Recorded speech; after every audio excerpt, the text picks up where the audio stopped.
Welcome to the channel. My name is Coach and I'm your go-to source for everything relating to TNA. And I must say, tonight, I really enjoyed TNA. Whoa, yeah, I know, me enjoying TNA? No way, because I've been harsh on the past few episodes, but tonight's episode, it was really good. And the fact that next week is the go-home show for Bound for Glory, I'm really excited actually. Maybe it's just because I went into a more positive mindset into tonight's show, but yeah, it was really good, so let's talk about it.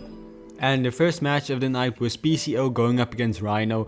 This was one of those pick your poison matches. Matt Cardona chose Rhino for PCO. And although this was a really good match, PCO and Rhino always know how to put on great matches, especially Extreme Rules matches. That's what I meant. This felt very unnecessary. I get the story. I get why they did this. I just don't feel there was enough build up. And this was very much an AEW move where you just throw a random hardcore match there for no reason. I don't like this. But regardless, I like the story of PCO and Rhino. They're friends. Rhino has to face PCO. I enjoyed what they were trying to do with this, and the match was good, so I'm not gonna complain. Good stuff. But is it just me, or does Rhino never age? Like, hell, remember 2016 when he was in WWE teaming up with Heath Slater? The guy looks exactly the same. He doesn't age. Maybe just a bit chubbier, but that comes with age. But like, the dude looks exactly the same. And then next we had Ash by Elegance defeating NXT's Brinley Reece. And you know what? I think Brinley Reece should be here more. At the moment in NXT, there's not a lot of place for her on the roster. I know she's doing the whole thing with Carmen Petrovic and the love triangle thing with Ashante Adonis. But she isn't doing much on screen, so maybe she can come down here to TNA for a while and be a babyface. Because I realized tonight TNA doesn't have a lot of white meat baby faces that you just get after. She was a breath of fresh air. She was very energetic, very likable. She lost to Ash by Elegance, but that's fine. And after the match, Ash by Elegance kept attacking Brinley Reece. She put lipstick all over Brinley Reece's face, and Xia Brookside came out to save her.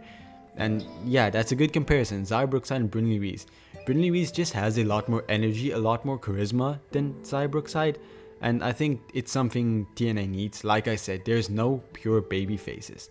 Like Jordan Grace is a baby face, yeah, but she's not like, she doesn't fit that vibe of just likable. She's just a good, strong woman that you go after. Like Charlotte Flair, even when Charlotte's a baby face, she's not really that type of baby face. Do you get what I'm getting after? But yeah, I would enjoy if Brinley Reece came down to TNA a lot more. And then Wendy Chu and Rosemary are going to be challenging at Bound for Glory for the Knockouts Tag Team Championships against Spitfire. Now, there's not a lot of build up to this match, so again, something I never like. If you're gonna have a match, I want to see some build up to it, something I just prefer personally. But you know, this is fine because I think Wendy Chu and Rosemary are gonna win. They've been one of the better women's tag teams in wrestling. I say they're probably the second best women's tag team in wrestling right now, behind the women's tag team champions Jade Cargill and Bianca Belair. So I definitely think they're going to win the Women's Tag Team Championships, and then it'll be a crossover between NXT and TNA. So those tag teams championships are going to float around, which I think is going to be an amazing decision. And like Spitfire, they're mid.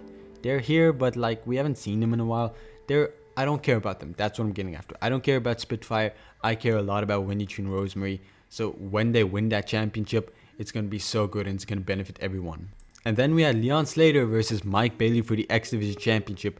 And I read somewhere that if Leon Slater won, he would have made history being the youngest ever X Division champion.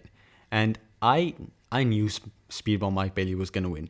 But like deep inside, I was like, I don't care about Mike Bailey's championship reign. He already lost to Zachary Wentz. That ruined his momentum. And him winning it back, it didn't do anything for me. So we could have just put the belt on Leon Slater and done a lot for him. But no, it didn't happen. Mike Bailey won. I understand the decision, I'm not going to complain, but I just think that was a good moment to actually put someone over, and it actually being a massive surprise. But okay, I'm going to complain now with, after the match it was revealed that at Bound for Glory, Speedball Mike Bailey will be defending the championship against Vikingo. Yeah. Now, no hate to the guy, I know with some training he can be an amazing wrestler, but I haven't seen a match of him that isn't overly choreographed, or where either he or his opponent gets incredibly hurt. He's just not someone I enjoy seeing. He's the definition of just flippy athletic stuff. Everything is just planned and so obviously choreographed. It's not a style I like personally. Now, if you enjoyed, you will probably enjoy this match a lot. But me personally, it's not a match I'm looking forward to. Vikingo just doesn't do it for me. But hey, it is what it is. It's gonna be a like big time match. It's gonna bring some eyes to TNA at least. So it is what it is. I'm just gonna have to deal with it. Then we had a segment between Josh Alexander and Steve Macklin. Josh Alexander was accompanied by his two goons, the Northern Armory. They're growing on me. I'm enjoying the idea of it and seeing them grow. That's what I'm getting at. I don't hate them as much as I did last week. It's starting to grow on me, but I still don't know where we're leading because Josh Alexander and the Northern Army attacked Steve Macklin, and he didn't fight back. He was brutally attacked. I don't know where this is going because it's gonna be Eric Young and Steve Macklin versus some form of the Northern Armory. If it's gonna be the two goons, that's gonna be a horrible Bound for Glory match. But if it's gonna be Josh Alexander, it can't be Josh Alexander and one of the other two guys. It has to be like a mystery opponent. And yeah, TNA doesn't have a good track record of bringing in mystery guys. Like, remember when PCO had to face a bunch of mystery guys? It was Mahabali, Shira, Connor, and Madman Fulton. That was so horrible. So I don't want to see a repeat of that. But hopefully they can do something with that. I'm curious to see where this is going. But as of right now, I have no clue. And also, the Call Your Shot Gauntlet is returning. And that's always something I like. It's like a Money in the Bank sort of, but a trophy. So you can give it in, if you win the Battle Royal, you can give it in at any time. And then you have a championship match. Basically Money in the Bank, very similar concept. And you know who should win this? AJ Francis should win this. I just think it would fit his character very perfectly. Like, just imagine AJ Francis going around with this trophy and he can give it in anytime he wants. That's like money. That's pure money. You're printing money with that. I just think that'd be a good idea. But if it's like in past years where women are allowed in it too, which I think they've moved past that, they're like, yeah, with NXT and working with WWE, that wouldn't be something they do now, right? Back to the rivalry with Santana. The System, at least Eddie Edwards and Brian Myers, are in the ring, and they get laid out by Santana, who calls out Moose. He goes looking backstage for Moose, but he ends up getting absolutely destroyed by Moose with a bat. Like I said, this feud isn't doing anything for me. I love the aggression. Like, the two guys, I love the aggression. It's going to be an insane match. Like, there's definitely going to be lots of blood. But yeah, I want it to be over. I'm excited for the match, but like, yeah, it's reached its peak for me. And then Masha Slamovich and Jordan Grace were also sitting down having an interview. I have no idea where the animosity between the two of them come from, because it felt like they were on a good page a few weeks ago and then suddenly just a heel turn. Like, I don't even know if Masha is a heel, but she shouldn't be, because we all know, I've said this a bunch of times, Jordan Grace is leaving for WWE.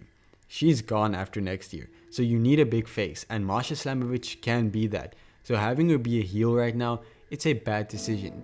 I know we don't necessarily like baby faces going against each other, and I don't want her to be this happy-go-lucky girl, but at least just a face, someone we can root for. So that's what they should do with Masha, and it doesn't look like that's the route. But again, I'm gonna give them time. The Knockouts division needs to be built, and I'm slowly seeing lots of progression, and I'm very happy about that. So I'm not gonna complain, I'm gonna give it time. But as of right now, I'm not very positive about the direction they're going in. And then in the main event, it was Nick Nemeth versus Matt Cardona for the TNA World Heavyweight Championship. Another pick your poison match. PCO chose Nick Nemeth for Matt Cardona. And like 10 years ago, Nick Nemeth and Matt Cardona, they were like the indie darlings. Not indie darlings, they were the IWC darlings. Like, everybody wanted these two guys to be like main eventers, WrestleMania main eventers.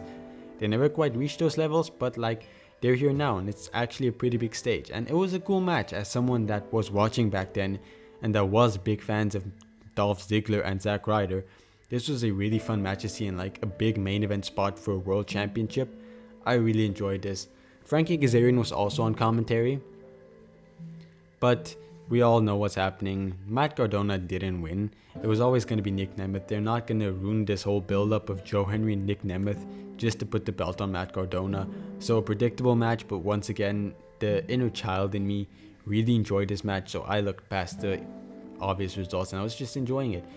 And Nick Nemeth won. You probably got that already. And then Frankie Kazarian attacked Nick Nemeth, but Joe Henry came out for the save. Joe Henry and Nick Nemeth stand tall, but then it's revealed Frankie Kazarian will be the special guest referee for this match at Bound for Glory.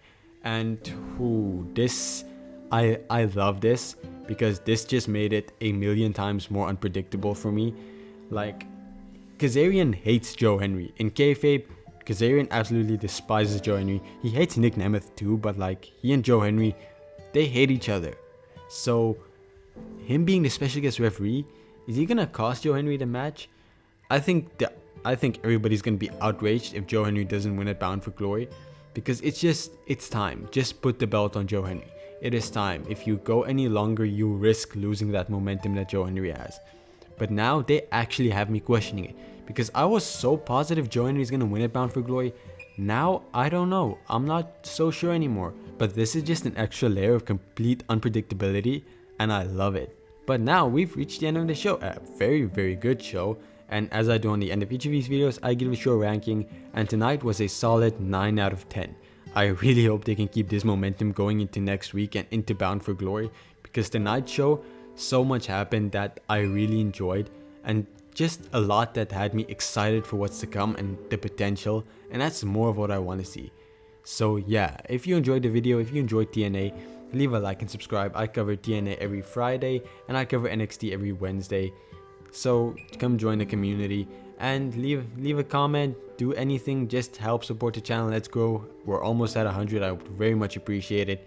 And I'm sending love from around the world, and I hope you have a good day. Goodbye.